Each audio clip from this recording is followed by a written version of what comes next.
and I see a stutter, and I think that it is when hey, Joe. Good evening. Have it, there's a, I think it happens when I have the PowerPoint and I'm sharing the PowerPoint slides. I think that's what's happening, but no matter, I am ready to go. All right. So good evening, everyone. This is the Upchurch Metaphysical Bible Hangout. We are in the midst of an incredible series based on Bruce McArthur's book, Your Life, Why It Is the Way That It Is and What You Can Do About It. And what I'm going to do is I'm going to put together the PowerPoint presentation, and I'll probably leave it up because I see a stutter on my end. So I'm assuming that you guys see the same stutter. So I will work primarily from the PowerPoint presentation. Okay. All right, here we go. So this conversation is, do you know how to make the impossible possible? Your life, that's the name of the book, and the chapter that we're working from is Nothing is Impossible. The outline is pretty straightforward. We're going to talk about, I got a few announcements and things to share with you guys, opening prayer. We're going to talk about what is the law of faith. And then we're going to look at 7 rules to make the impossible possible. And of course, please ask questions throughout. That is, well, no such thing as required, but it makes it a lot easier if you ask questions, because then I know that I am following, that I'm following a outline that fits for what you need in your life. And that's important to me. So know your why. So what I'm really interested in is depositing a single idea that shifts everything for you. And I had this experience back in 1998. Reverend Mary Tompkins spoke at the, Panorama of Truth, 1998 in Chicago. And the one thing that she said is that my good comes from me. My good comes to me because my good comes from me. And this was a refrain that she was speaking during the sermon. I don't remember much else from the sermon, but that particular affirmation that she had us repeat, it has stayed with me, and it has really guided me. And I've been interested in getting to that good. And I know what it is when a single idea lands in your spirit and lands so deeply within you that everything in you is changed. And so it is my goal, it is my intent to be that, or to offer that to you. There's a movie that really represents this concept so well. It's called Inception. And the movie is about the depositing of a single idea into a subject, seeing if they can get him to accept the idea as his own. And there's all the travails that they go through trying to get to the deeper part of the mind to deposit an idea in such a way that it's no longer a foreign object, but it feels like it's his own idea. And so I feel like the Bible Hangout is like Inception, where we are sharing this incredible information about God in the hopes that something lands in such a way. The idea that you're divine, the idea that you are not simply human, let that land in you in such a way that it shifts everything. I want to thank you, because the Bible Hangout is free, but it does cost. And many of you make very generous contributions to help this happen every week. And I just want to acknowledge you.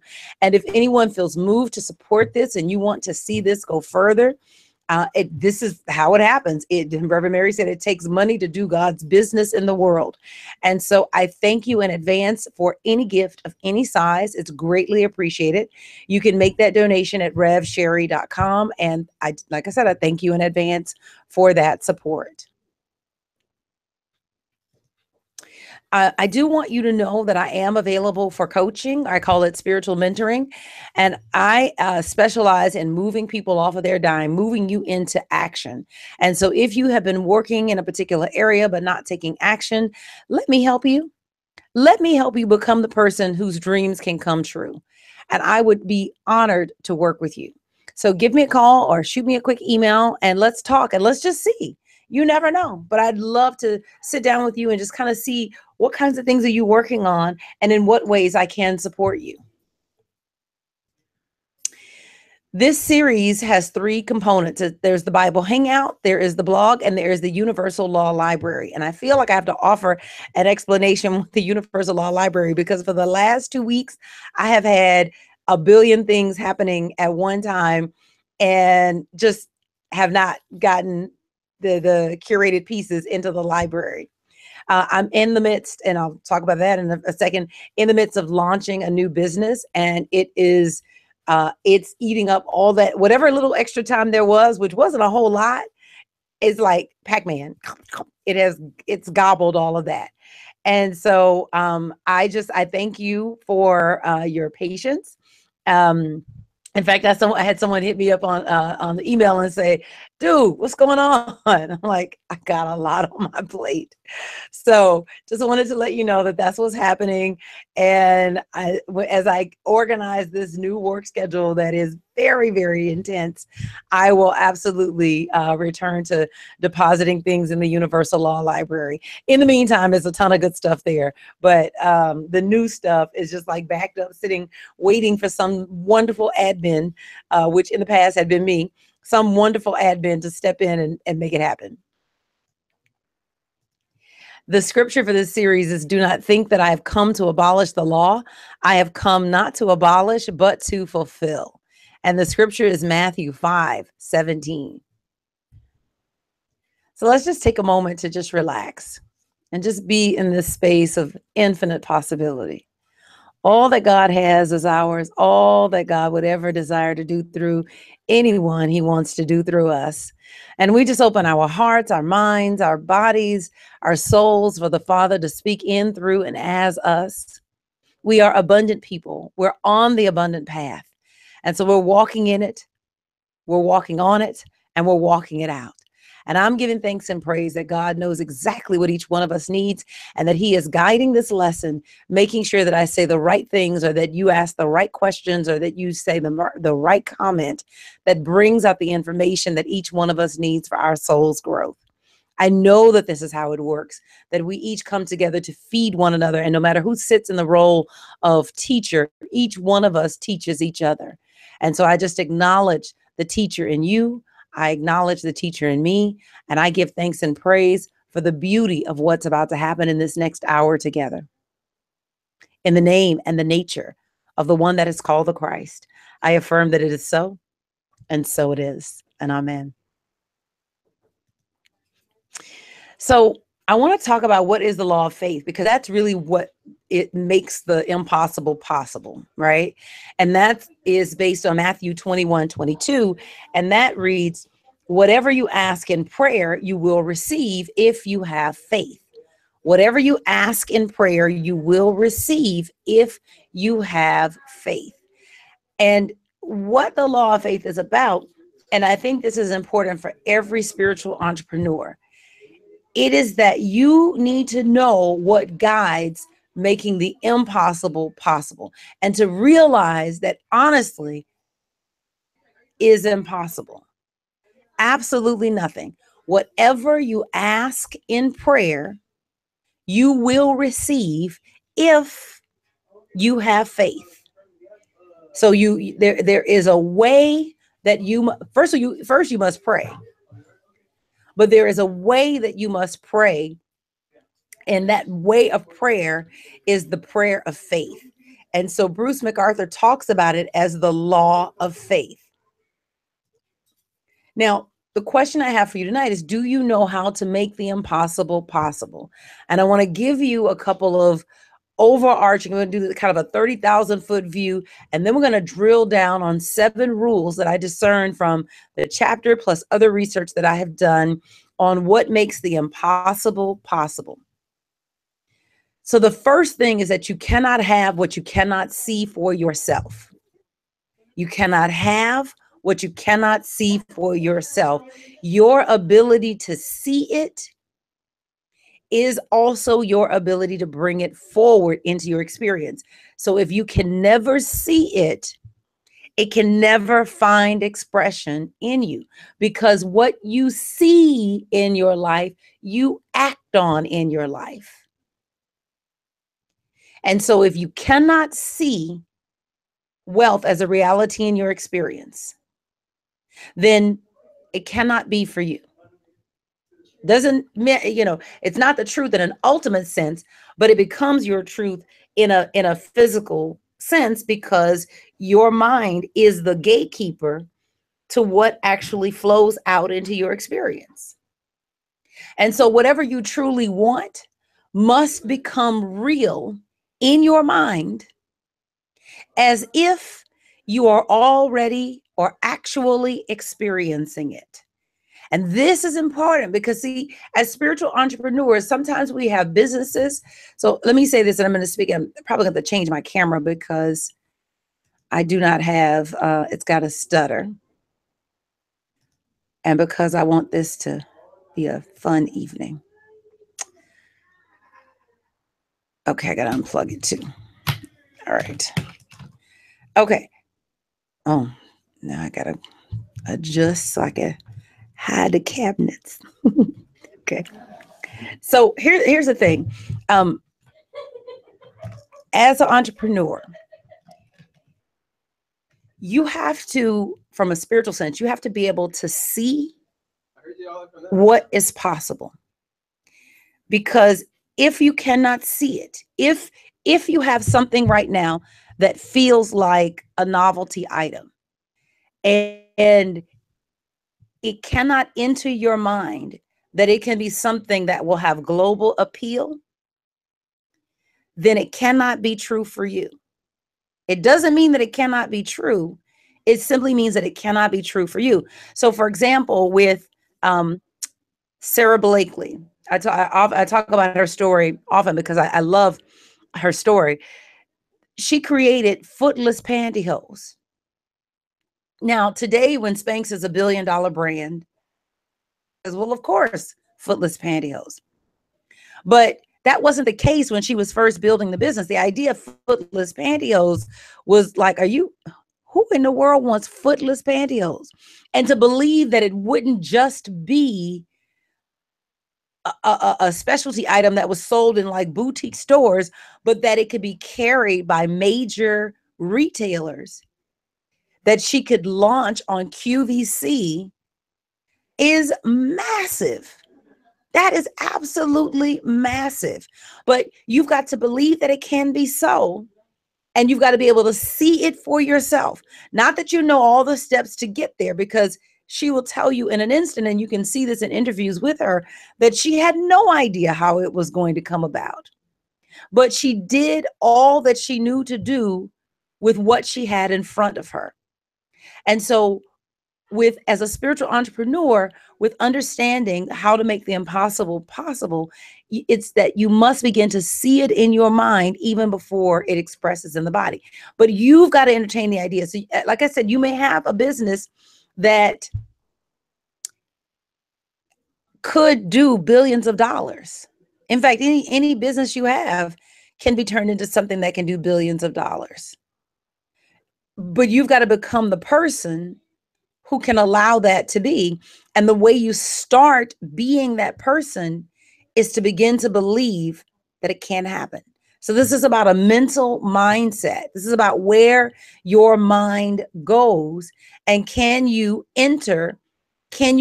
hold or work with that idea?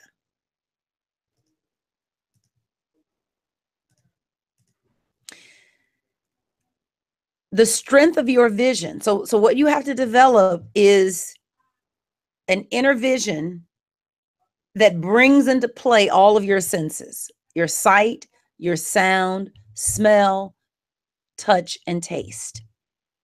And as you bring all of those elements together, so you think about what your success looks like in however you define success.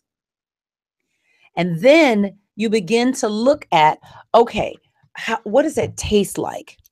What does that feel like? What does that sound like? and you begin to give it a sensory vividness. Now, the strength of that vision and the speed with which it comes into expression is controlled by the clarity of the vision. How clear are the sights, the sounds, the smells, the tastes, the feelings? How clear are those? Because the clearer they are, the faster it becomes your experience.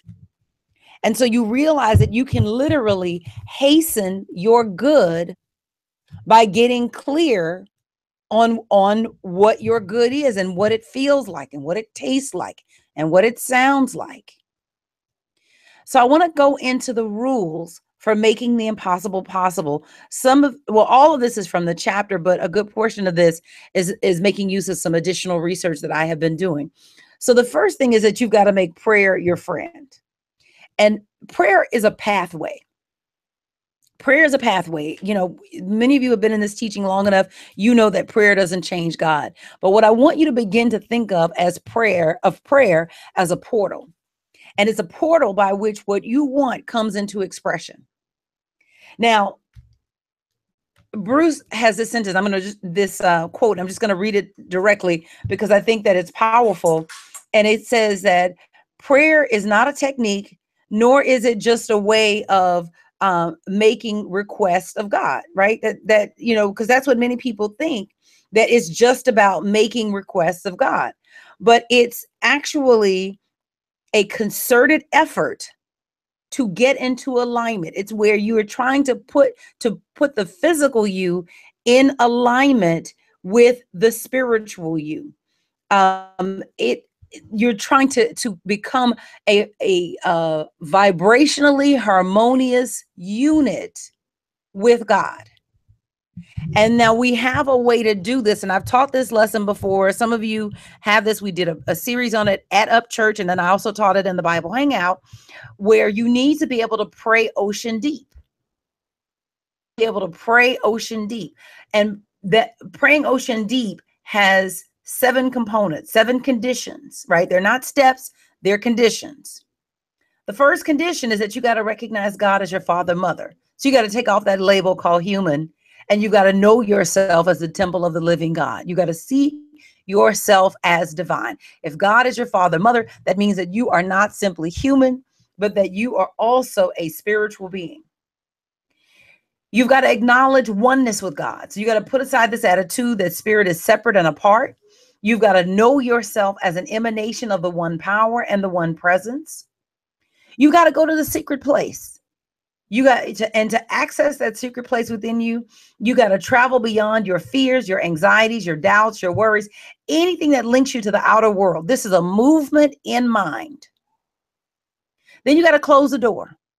This is where you give your attention to the world of infinite possibility within, and you focus on the infinite nature of your being as an emanation of God.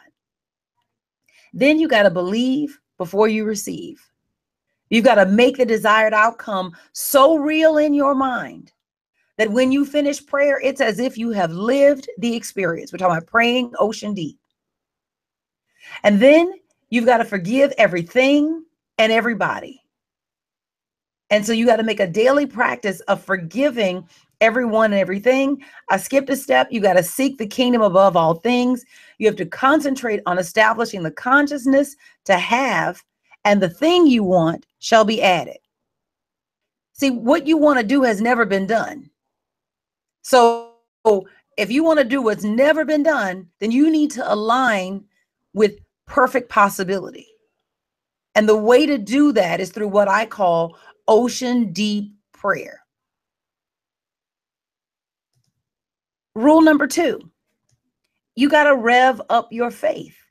And I really wish faith did not have the religious connotations that surround it, because faith is simply your ability to perceive that through the infinite power and wisdom of God within, working with the universal laws, nothing is impossible. So if I say that in everyday language, non-religious terms, I'm saying that faith is that you recognize that there is a perfect wisdom at work. There is a perfect law at work. And that combination of perfect wisdom and the perfect law means that anything and everything can be accomplished by you, because that wisdom you can tap into and discover what is the seed that I need to sow to produce the result that I want. So I only pay attention to the result long enough to understand the seed that I need to plant to get the result. That's it. And so revving up your faith then is an increasing of that understanding that there is a perfect wisdom. There is a perfect wisdom. There is a perfect law. The two of those two things together make the whole thing work together.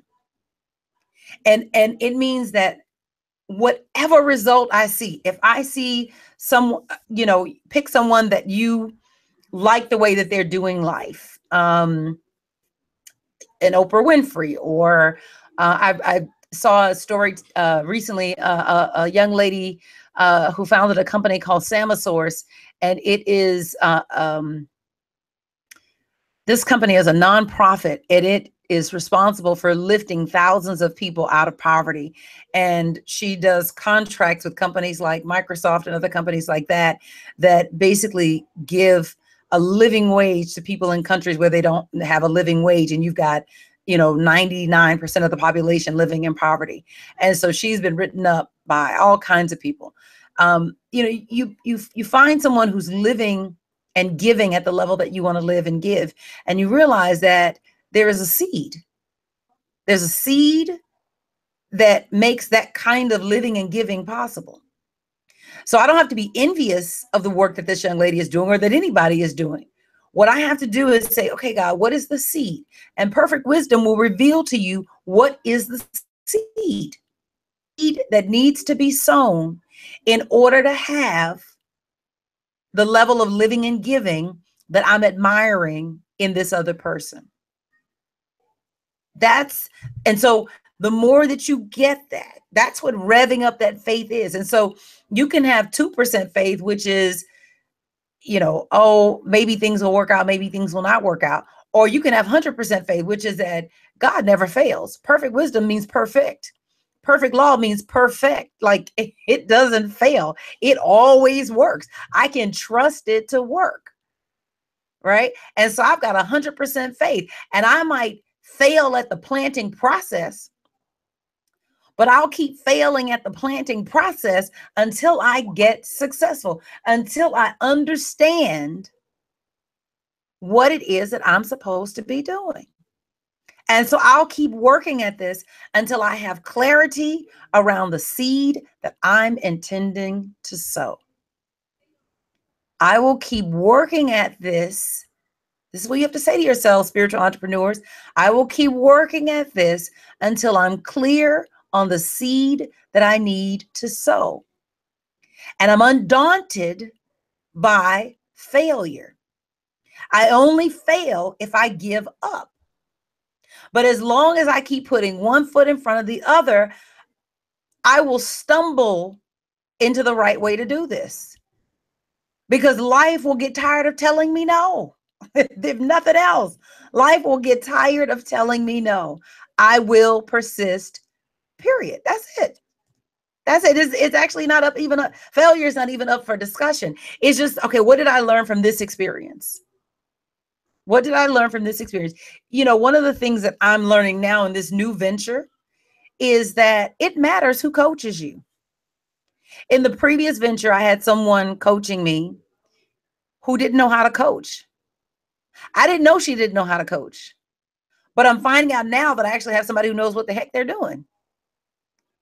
And so it's making a huge difference. I didn't even know I had to change. I thought I could work the business and make the money. I didn't realize I had to change to become the person who could have the money. Now that sounds crazy because y'all know I teach that you got to become the person that you want to be. But this is the realization when I'm looking back on who I was Now, I don't know if I could have consciously articulated that at the time, but what I can tell you today is looking back at myself in 2012, I wanted the success, but I didn't want to change. I wanted success without change. Ain't no such thing. Listen, if I had the money, or the resources or the whatever I want, I would already be that person. So clearly something has to go. So anyway, rev up that faith. Perfect wisdom, perfect law means that nothing is impossible for me. That all I got to do is come up with the right seed, and that God will teach me how to find the right seed. I don't have to figure it out. I just have to keep working with God, start listening better.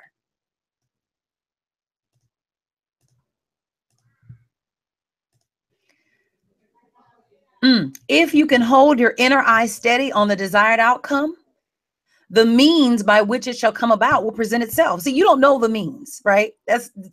It's not given to you to know the means. But if you can hold the idea steady in your mind, if you can just sit with the idea and entertain it and give it sensory vividness and make it real for yourself, then the way that it's supposed to come about for you will present itself. Roger Bannister, I know you guys have heard his name before because he's the first person to break the 4-minute mile.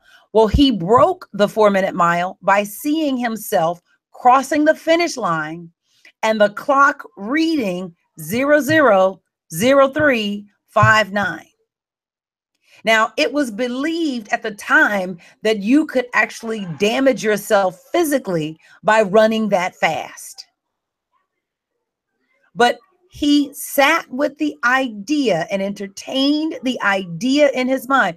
So being a spiritual entrepreneur means that you are seeing your success in your mind. If you see yourself running a publicly traded company and today the only thing you're doing is going down to Publix, get your groceries. If you will hold the idea in mind and trust that there is a combination of perfect wisdom married with perfect law, that you will begin the stair-step process that moves you from where you are to where you want to be. It is possible for your life to become unrecognizable to the you are today. Where when you look back, and you look at where you came from, and all you can say is, my God. So there's a level of faith that recognizes that God cannot fail, and that if I keep my eye on the prize, the means by which the prize is to come about will reveal itself to me if I do not waver, if I have faith. So rule number 3, you got to master the art of blocking out distractions. So I grew up in a household that valued academic success. And if I'm being honest, I believed that my cognitive abilities, my ability to get A+ on everything that they put in front of me, would carry me to my end goal. I have learned that my success depends upon not just my cognitive abilities. Being an A student is a good thing, but it is not the be all and end all. You need both cognitive and non-cognitive abilities to find success. The cognitive abilities will help you when you're talking about analysis, when you need to be able to look at a problem and understand it and comprehend it and all of that. But it will be those non-cognitive abilities that allow you to get back after you've been fallen down and been knocked on your butt. It will be those non-cognitive abilities that will get you to keep taking action when everything looks like it's going to hell in a handbasket. And so having faith is one of those non-cognitive abilities. This is why I think that it almost is a disservice to keep faith in religious terms, because having faith is a non-cognitive ability. Having faith means that no matter what it looks like, God is my instant, constant, and abundant supply. My faith compels me to expect God to open ways where to human sense there is no way. To believe that God will guide, protect, and direct me in his service. I believe that I will be taught how to raise my understanding to his higher understanding so that I can now have what now is only a dream. That's a non-cognitive ability. That has nothing to do with whether or not you can diagram a sentence, put a math equation together, figure out a physics problem, construct a bridge. That non-cognitive ability is the ability to reach into the invisible. And so when you have faith, it allows you to block out all distractions and keep your eye on the end goal. Now, here's the thing. I am the queen of start small, right? I love start small because here's the thing about start small is that it can grow. And so what I'm suggesting, we all have these devices, smartphones, right? And you got timers on your phone. And so you can literally put a timer on your phone. I've done it in the Bible Hangout, 60 seconds. And for 60 seconds, you can sit in the space of all possibility. And you can say, because you might be suffering from a worry problem right now. You might have so much worry and fear and just concern about what's happening in your life that you can barely concentrate. And it just feels like if one more thing, right, that will be the straw. The back of the camel gonna break, my back gonna break, the monkey gonna get, everything, right? And what I'm saying is that you can take 60 seconds and you can sit for 60 seconds and just be in that space of infinite possibility. No worries, no stress, no drama. And for 60 seconds, everything is perfect. Now, if you are consistent with this and you do this at the same time every day, what you will find is that, and you'll feel it when it's right, you can add 60 more seconds. So now you had 120 seconds. So every day for 120 seconds at the same time every day, I practice blocking out all distractions. I'm not thinking about the bills that are there that I cannot pay. I'm not thinking about the things that are not repaired that I cannot do anything about. I'm not thinking about the things that I don't have in my life that I cannot immediately turn around. 120 seconds is just me and God. I'm in that space of infinite possibility. Maybe I have some good music playing that's keeping me in that revved up state. And then when I feel like I've mastered that 120 seconds, I put another 60 on it, 180 seconds. Now I'm every day, same time, 180 seconds of just pure bliss. Until one day you look up and you find that you are mentally in a space where you never think about your problems in that way. But you started small. What we want to do is we want to go from 0 to 60. We want to go from worrying all day long to never worrying. And we fail, and you'll learn why when we get to the end, because it's just the way that the mind works. We fail because that's not how you change the mind. That's not how you change the mind, that you begin in these little bitty small increments and you grow over time. You got to be consistent and you got to train the mind to expect it. So same time every day. So if it's at 6 a.m., don't get up at 6:01. It's at 6, get up at 5:55. So you have enough time to get in your right mind and sit down so that from 6 o'clock to 6:01, we're in perfect peace. And then the next day is from 6 o'clock to 6:01.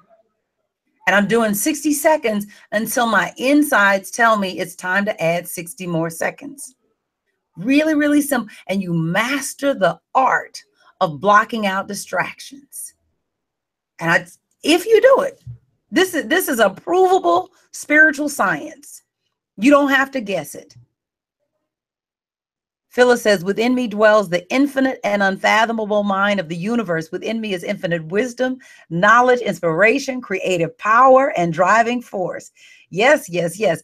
Frederico says, does God really love us? Frederico, I love you, and baby, yes. And here's what let me give you why this love is impartial.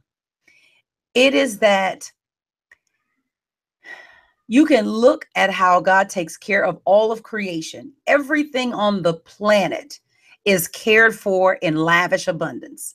The only way for God to stop caring for us in the same way that God cares for everything else is that God has to change. So either you have to say, God did not change with me, and there must be something I need to work on inside of me, or you got to go ahead and admit that you don't believe in an unchanging God. And it's really kind of black and white like that. And so you may be in a space where you feel like the entire world is put upon you, and the last thing that you can fathom is that you have anything to do with it. And I get that, and it sounds like it is a lack of compassion to even tell you that. But becoming a spiritual master is about cutting out excuses. It's about cutting out excuses, and it's about realizing that God equipped me with a spirit of power and a sound mind, and I have a responsibility to use that power and to use that sound mind. And so 60 seconds, baby, 60 seconds. And you 60-second it on out until you are sitting in that space of infinite possibility, unworried about what's not working. Phyllis says you need to have some street smarts too. Yes, yes, yes, yes, yes, you do. Andrea says, I love that idea. 60 seconds at a time, all is well, and keep adding to it. I do it sometimes already. I'm going to be more mindful about it, doing it more consistent and more mindfully. Yes. And look, go for it at the same time every day. There's something to that consistency when you do it the same time every day that it's almost like it trains you. You know, the mind loves routine. And so you're putting in a routine that anchors it in a way that it won't leave you. Okay.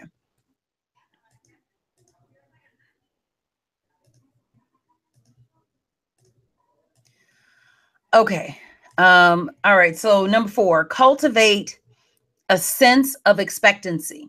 So then one of the first lessons I learned, I think it was Reverend William who said this to me. He said, you do not always get what you want, but you will always get what you expect. You do not always get what you want, but you always get what you expect. I can remember Reverend Della telling us you need to expect something good to happen. And so I struggled for a long time because I was like, okay, I don't have the money that I want. How can I learn to expect to have money? Like, how do you do that? Until one day I was preparing a sermon on expectancy, I think it was, or something. And Spirit said, you expect what you get ready for. Whatever you prepare for, you expect. So as I was getting ready for tonight, the level of expectancy of our conversation was revving up inside of me as I prepared for tonight. The level of expectancy was revving up in me naturally. I had to make it happen. The level of expectancy was revving up naturally as I prepared for tonight. And so what I'm telling you is that whatever you want, start getting ready for it. You're getting ready for it revs up the energy, the feeling of expectancy. McArthur wrote this sentence, and I think it's so powerful. He says, there is no disease or malformation of the body that God power cannot heal when faith and expectation are strong enough. So while you lay in the hospital bed, start to make preparations in your mind of what you will do when you are restored to full health. Frederico, you ask about, does God really love us? And I don't know what you're working with personally, but what if you started getting ready for the kind of life that you wanted? What if you started getting ready? You would begin to rev up the feeling of expectancy, because you do not always get what you want, but you always get what you expect. And so while you are yet recovering from one more unexpected financial challenge, begin to make preparations in your mind of what you will do when you have more than enough money to spare and to share. The simple act of getting ready for some good cultivates a sense of expectancy for that good.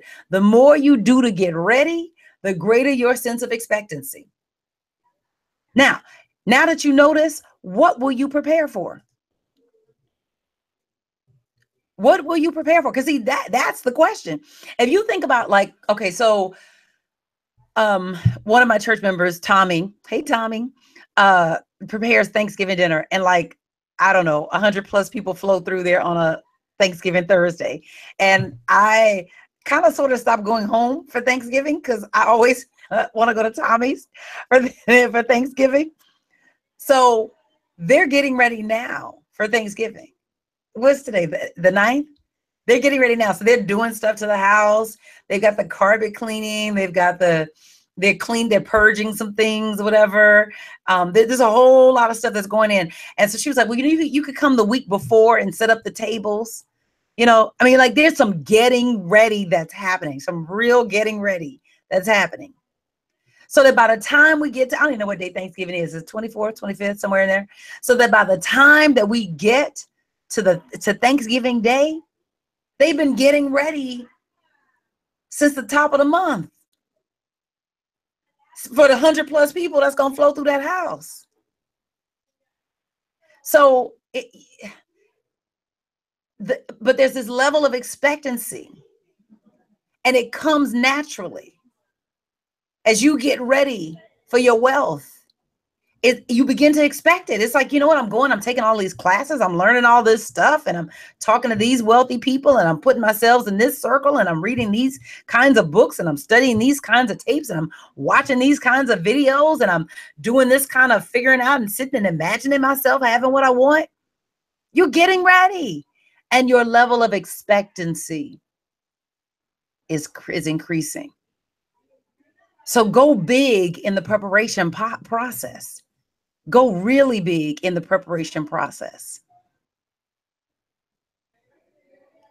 Phyllis says, I just activate my mind bell. Yeah, tell me more what that is.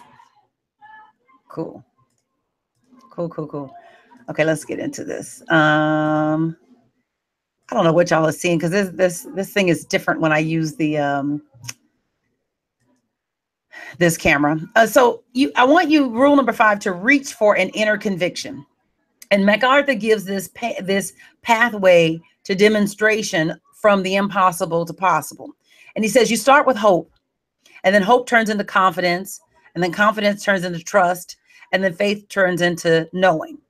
What you're reaching for in your prayer is you're reaching for this sense of conviction. And the thing is that you don't know the hour nor the day when the feeling of conviction is going to land in you. And so what you do is you fan the flames of hope until you develop the confidence about what you want. And then you begin to act on that confidence. And as you act on that confidence and you get evidence, you start to get a trust that this stuff is working out. And then the more that you trust, that trust begins to turn into a faith. And there's a point, and again, I cannot tell you when, and it's different for everybody, but there's a point at which faith becomes knowing, where you have looked at a thing long enough in your mind's eye that you become convinced in your spirit that it's absolutely possible. And so there's not a timeline to complete this movement from hope to knowing. There's no, because some things on this path, you only need 2 minutes to move from hope to knowing. Sometimes it's a 2-day process. You move from hope to knowing. Sometimes it's a 2-year process. Sometimes it's a 2-decade process. I mean, it's just different. I'm using the number 2 randomly, so don't think that the 2 means anything. And so what you want to do is look at where you are. So if you think about where you are in your business, are you at the level of hope? Are you at the level of confidence? Are you at the level of trust? Are you at the level of faith? Or are you already in the space of knowing? So let me tell you what knowing feels like. Knowing gets rid of the question on your heart. You only have questions about something when you don't know it. So there's no question on your heart that your name is, I can't think of a name, Sherri. I'll use my own. There's no question on your heart about that. So you're past the point of faith, There's no question on your heart, your age. right? You might lie about it, but ain't no question in your mind about it. You know, you know, there's a birth certificate that if they pull it up, they can prove what's going on with you, right? So you can pretend, but you know. So the thing is that knowing means that there's no question on the heart.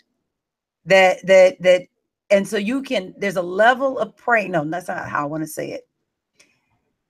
You can pray to the point of conviction, or pray to the point of inner conviction, where you have sat with an idea so intimately that you are convinced of it. Nothing anybody says to you could make you feel differently about it, because you're convinced of it. And so prayer is a pathway by which you develop that inner conviction. And so that's what you're reaching. And you can even pray for, you can even say, Father, I'm asking for the inner conviction to have this business provide me a full-time income. Because maybe you have a side hustle, right? Maybe you're selling things and, you know, you make some money, but you don't really make enough money to, like, you know, stop looking for other work or not have to worry about like the end of the month or whatever, right? But you're bringing in income. So you can officially call it a business, but it's not enough yet for you to actually live on. And so what you can do is pray for the inner conviction that what you are doing can be turned into a full-time income. You can absolutely pray for that. And the Father will walk you to the place of inner conviction. Whatever you ask for, you can have. Just ask for it. Just be bold enough to ask for it.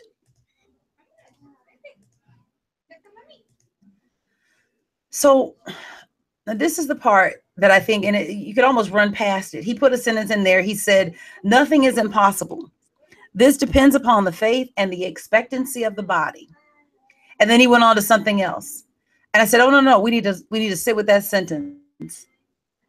Our bodies are the key to our demonstrations. Our bodies are the key to our demonstration. So I want to give you an analogy, and I'm going to talk a little bit more about that. So if you take, for an example, a kidney transplant, when the surgeon introduces the new kidney to the body, there is this period of time during which the body has to accept it. Patients may actually be given anti-rejection medicines to keep the body from rejecting the organ. Unless and until the body accepts the kidney, the transplant patient is kept under observation. Whatever new experience you desire must be accepted in your body before it can become a reality in your experience. You must make it real for yourself before it becomes real for you. Even something as simple as taking a vacation and enjoying time with your family. If you cannot make it real for yourself, you may actually go on the vacation and it may turn out to be the most unpleasant experience imaginable, or the trip may not happen at all. Y'all never even get out the airport. Key to demonstration lies in the body's acceptance of whatever good you want. Once the body accepts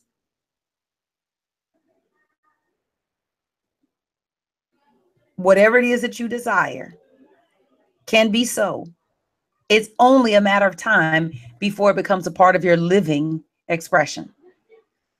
The body is the key. If the body, so let me go back and do the neuroscience part of this, right? So what happens, Constance says, and I also understand this to mean our life, world, and affairs. Yes. Not just the physical plane. No, I mean the body. I mean the physical body. The physical body. So what happens is that when you think, the brain fires a chemical, a message down to the body. The body responds by producing a feeling. That feeling fires a chemical that rides right back up to the brain. This is neuroscience. This is not metaphysics. but metaphysics, of course, incorporates all of the latest science. It sends a chemical back up to the brain that says, hey, I'm feeling what you're thinking.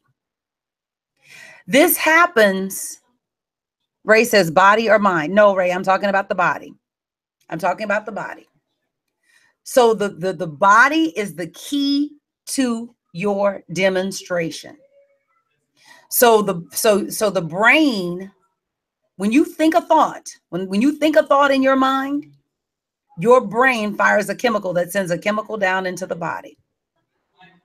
That chemical makes the body produce some kind of feeling, and it sends its own chemical response back to the brain that says, hey, I'm feeling what you're thinking. And you get in this feedback loop where you're thinking and you're feeling, you're thinking and you're feeling, thinking and feeling.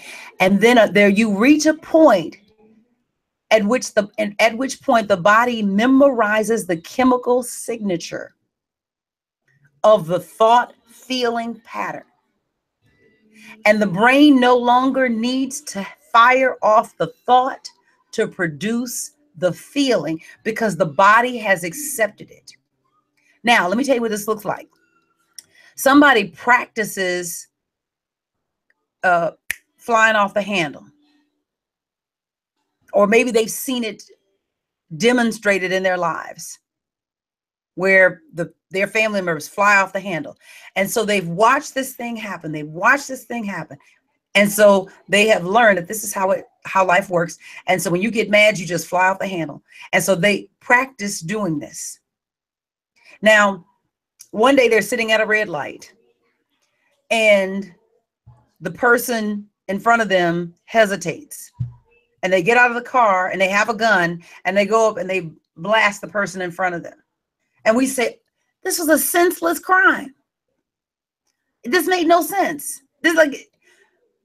But the person has been practicing this thought feeling pattern over time. So much so that the body has memorized the feeling, and it takes nothing almost for them to drop into that feeling. You could almost say that they are addicted to that feeling. You hear people say things like, she made me go off. He made me go off. As if someone else has control over what they do. But what is really happening is that I have a memorized feeling, and I'm almost like a heat-seeking missile seeking out triggers so that I can get that feeling, because my body is addicted to that chemical signature. Constance says, okay, and I believe that every thought we think, we already have a feeling, because as you say, it becomes a groove within us, and the cells are also seeking the practiced sensation. That's exactly it. We have become addicted to the way that we are accustomed to feeling. This is what makes change so hard. It's not just in the mind, it's also in the body. And so then the body then is the key to the demonstration, because you have got to break the chemical pattern in addition to the spiritual work that you do. You see this when people go on diets. They lose weight in the body. They don't lose weight in the mind. And when they never lose weight in the mind, eventually they put the weight back on the body. But if you lose weight in the mind and lose weight in the body, the weight then is transmuted. I shouldn't say lost, because there's no loss of energy. Energy is simply transmuted. Is this making sense? Tell me if you're here. Phyllis says, dare to believe for impossible. Yes. Let me know if you're here. Let me know. Constance says, wow, it takes some work to do what you just said. Break that pattern of behavior. That's it. And it's memorized. I want you to get it. It's memorized. The body memorizes the feeling, because again, our bodies are efficient. So it's almost like a thermostat, right? That when you go into a room, the thermostat keeps the temperature at the same level. If it gets too hot or gets too cold, it kicks in and brings the temperature back to whatever is the point at which it was set. And so in order to change the temperature, change the thermostat, you've actually got to go and get a wait, I'm sorry, I'm saying this wrong. The thermometer just measures where things are and then adjusts. But the thermostat, if you want to actually affect some change, you've got to raise or lower the thermostat. And so many times we go into a situation, we've got to memorize chemical signature. We've got to memorize feeling pattern. It's in the body. It's how we show up. And you know this. You've seen people at work. They come to work. They're crunchy. Can't nobody get along with them. And they just always off. And it's like, and it has become their temperament. It's become their personality trait.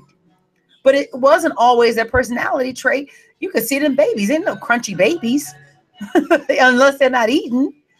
but these crunchy adults have practiced their way to crunchiness. Deepak Chopra, this is constant. Deepak Chopra states that every cell in our body thinks, so we are teaching our bodies constantly. Yes. Yes, yes, yes, yes, yes. Okay, so now, if the body is the key to the demonstration, then what's the key to the body? The answer is your subconscious mind. The body expresses whatever gets impressed in the subconscious phase of mind, no exceptions.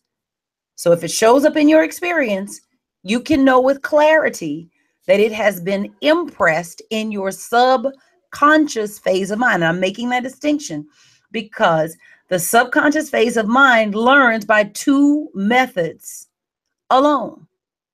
One is hypnosis and the other is repetition.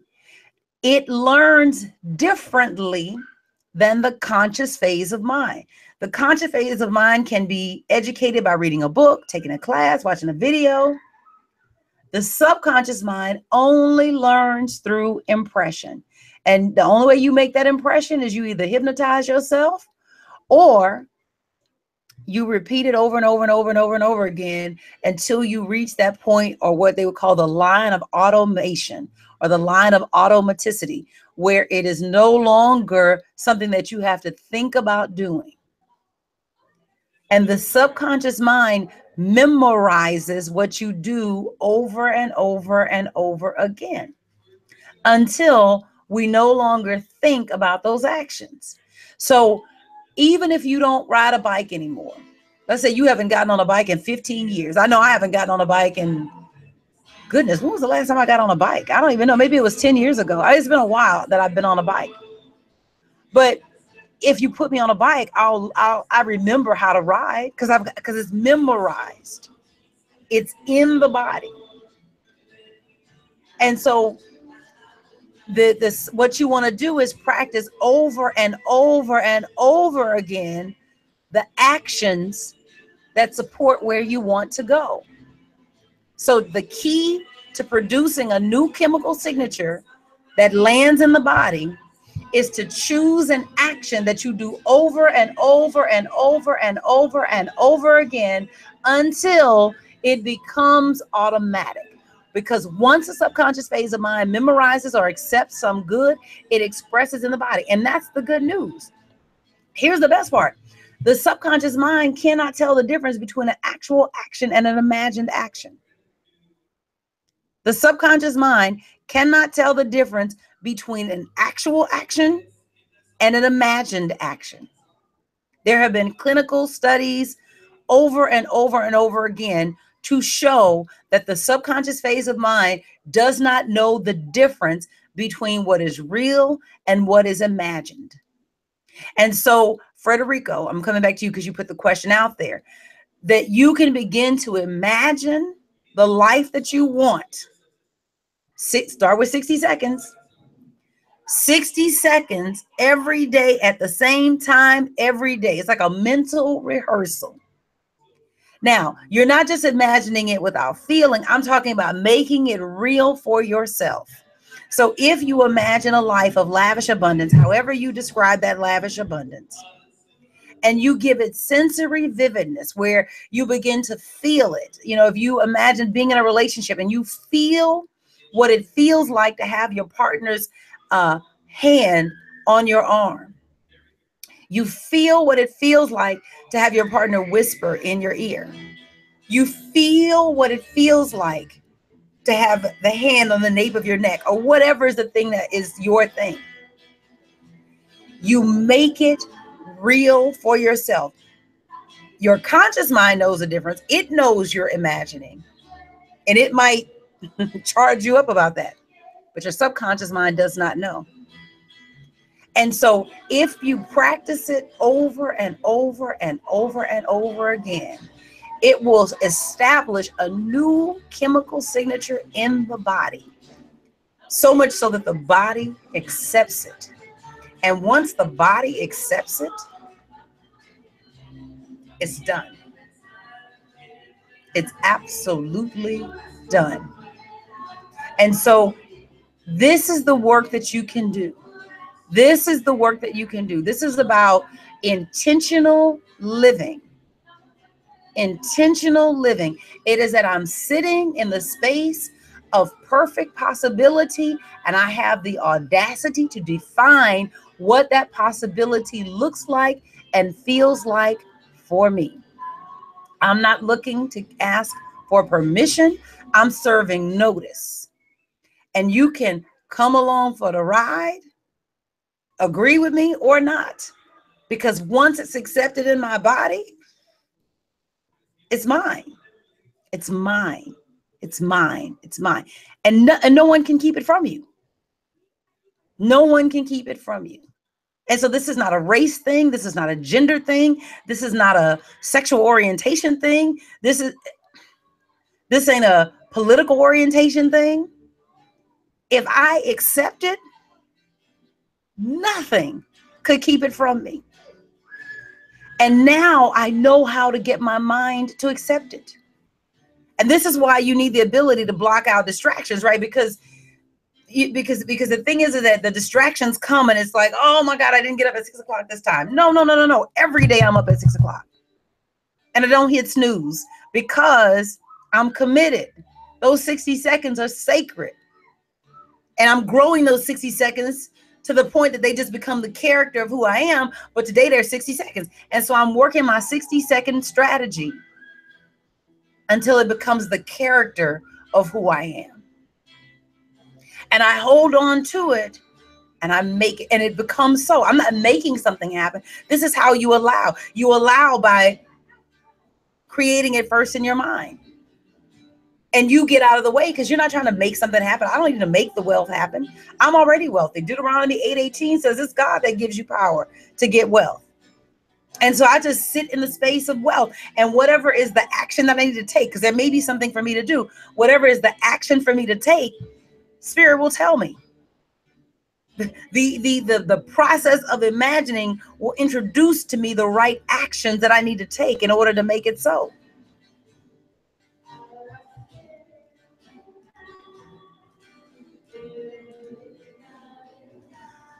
So now we got to do something with all this information.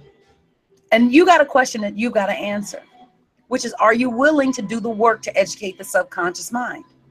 Because that's the part that takes time. You don't know what the time frame is because you don't know what things are in the way of you having what it is that you want, right? You know, there may be some conscious things that you're aware of, but there's probably a lot of stuff underneath that you're not even aware of. Are you willing to do the work to educate the subconscious mind? Are you willing to do the work to educate the subconscious mind? And so I believe in micro action. So what micro, small, new action can you introduce into your life and teach your subconscious mind to memorize it? Maybe that 60-second strategy works for you. Maybe you thought of something else while we were going through this. But what new thing are you going to do that you're going to treat as a non-negotiable? It's going to be sacred. No matter what, it's going to happen until your subconscious mind memorizes it. Now, if this workshop helped you, please subscribe and share this with a friend. Tell somebody about it. If this did something for you, tell somebody about it. There is no marketing budget today. So it really is going to be that word of mouth. And there's probably somebody that you know that you got on your mind right now that you're like, you know what? She should have heard this, or he should have heard this. Tell her, tell him.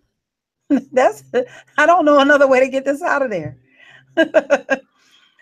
Oh, Frederico, I love you for this. How to abandon sin the same way. Paul has a scripture. Oh, for I do not do what I do.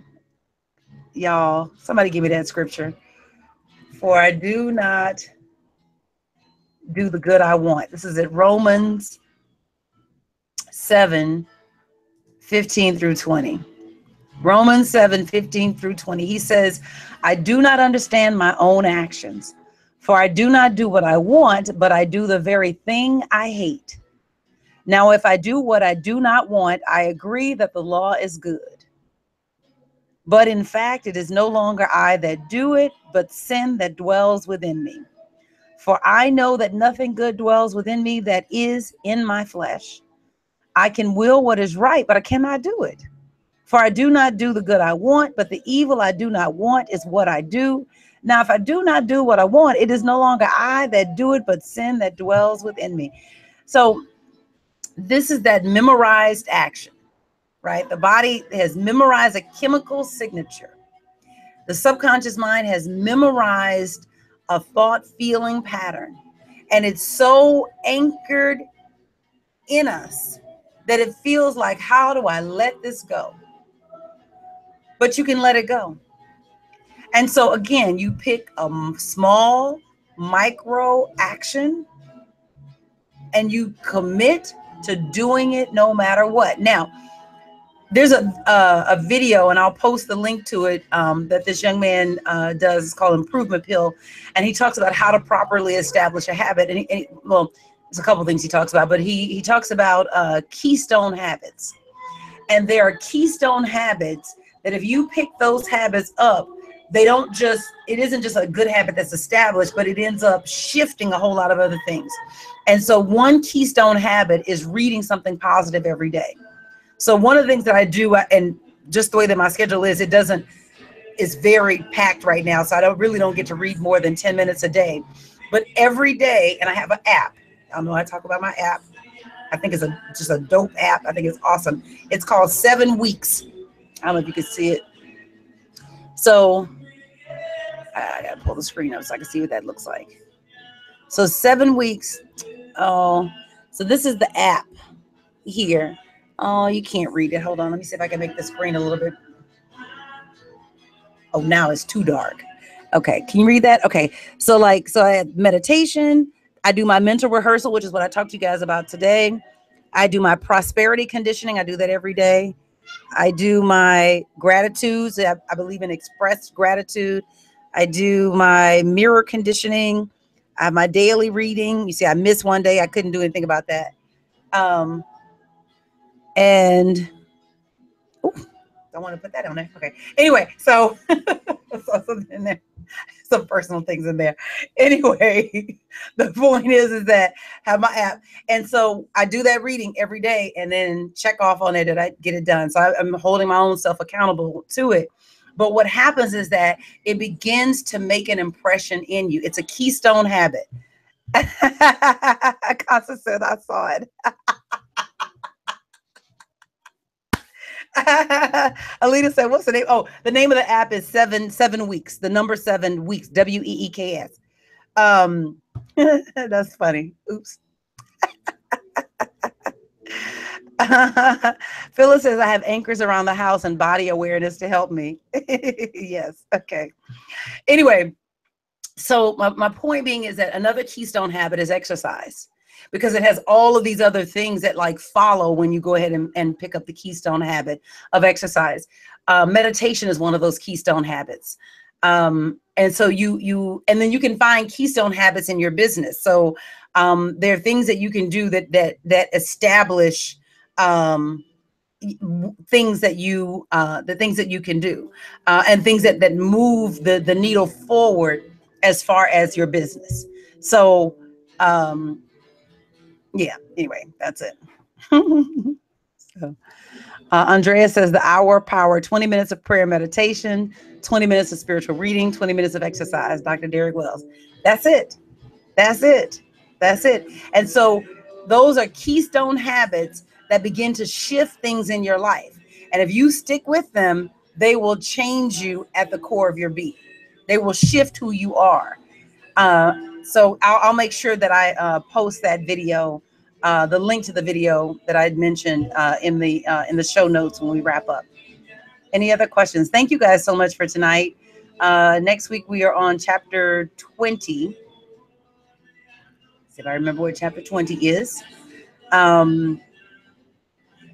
And then we're doing prosperity. We're ending the year with prosperity.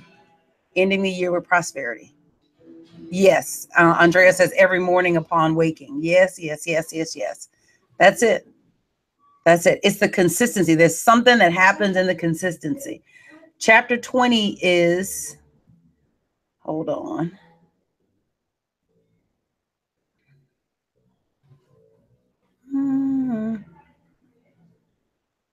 Laws of love. Oh, that's going to be good. Laws of love. Thank you guys so much for tonight. Have a blessed week. I will see you guys next week. I don't know if next week I'll be back on top of it with the Universal Law Library, but I am committed to putting something new in there every week. I'm just working out what my new schedule looks like. All right. Have a blessed night. Yes, Bill's habits. Yes, yes, yes, yes, yes. God bless. See you guys next week. Bye-bye.